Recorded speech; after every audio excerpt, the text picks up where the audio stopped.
নাগরিকের মর্যাদা নিয়ে আমরা বসবাস করতে পারছি, সেজন্য মহান আল্লাহ তাআলার কাছে হাত তুলে দোয়া করছি। মহান আল্লাহ তাআলা যাতে আমাদের এই স্বাধীনতাকে অক্ষুণ্ণ রাখে, দীর্ঘ করে।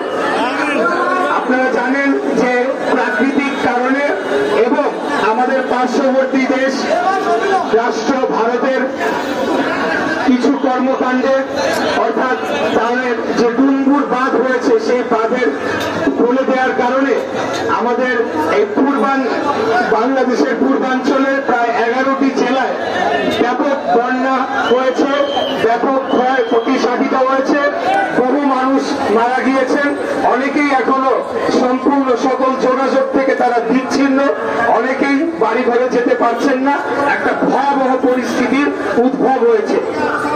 এই অবস্থায় আমাদের দল বাংলাদেশ জাতীয়তাবাদী দল বিএনপি, আমাদের নেত্রী দেশনেত্রী বেগম খালেদা জিয়া এবং আমাদের নেতা দেশনায়ক তারেক রহমানের নির্দেশে আমরা এই যে বানভাসী মানুষ, এই যে বন্যায় দুর্গত মানুষ, তাদের পাশে দাঁড়ানোর কর্মসূচি হাতে গ্রহণ করেছি এবং বিভিন্ন অঙ্গ সহযোগী সংগঠন সহ স্থানীয় বিএনপি সহ সকলেই চেষ্টা করছে আপনাদের পাশে দাঁড়ানোর।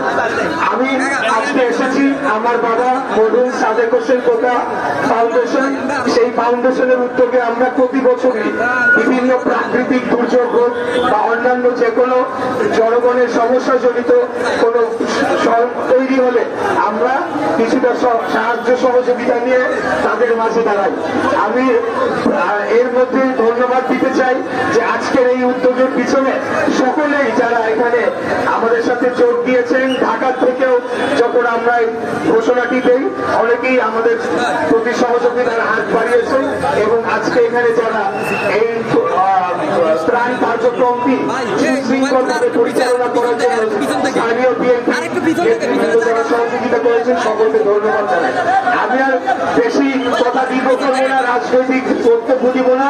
আমি শুধু তরুণ প্রজন্মের একজন রাজনীতিবিদ এবং বাংলাদেশী একজন নাগরিক হিসেবে আপনাদেরকে বলতে চাই, আগামী দিনে রাজনীতি হবে কেবলমাত্র জনগণের স্বার্থে, জনগণের পাশে দাঁড়ানোর জন্য এবং বাংলাদেশের স্বাধীনতা সার্বভৌমত্ব থেকে রক্ষা করার জন্য।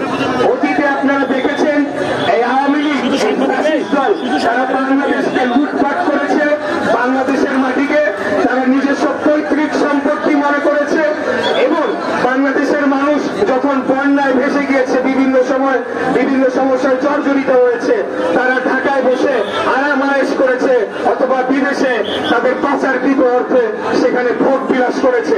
আগামী দিনে আমরা সেই রাজনীতির ধারা ভাঙতে চাই, সেই অপরাজনীতির ধারা ভাঙতে চাই।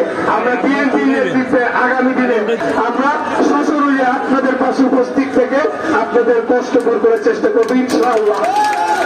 আজকে এই কথা বলে আমি আমার বক্তব্য শেষ করে আমি অনুরোধ জানাবো বিএনপির নেতৃবৃন্দ যারা রয়েছেন, আমরা আর বক্তব্য না দিই, বক্তব্য শর্ট করে আমরা আমাদের ত্রাণ কার্যক্রম যাতে শুরু করতে পারি সেজন্য আমাদের মাননীয় সাবেক এমপি মহোদয়কে আমি অনুরোধ জানাবো আপনি সেভাবে নির্দেশনা দিবেন।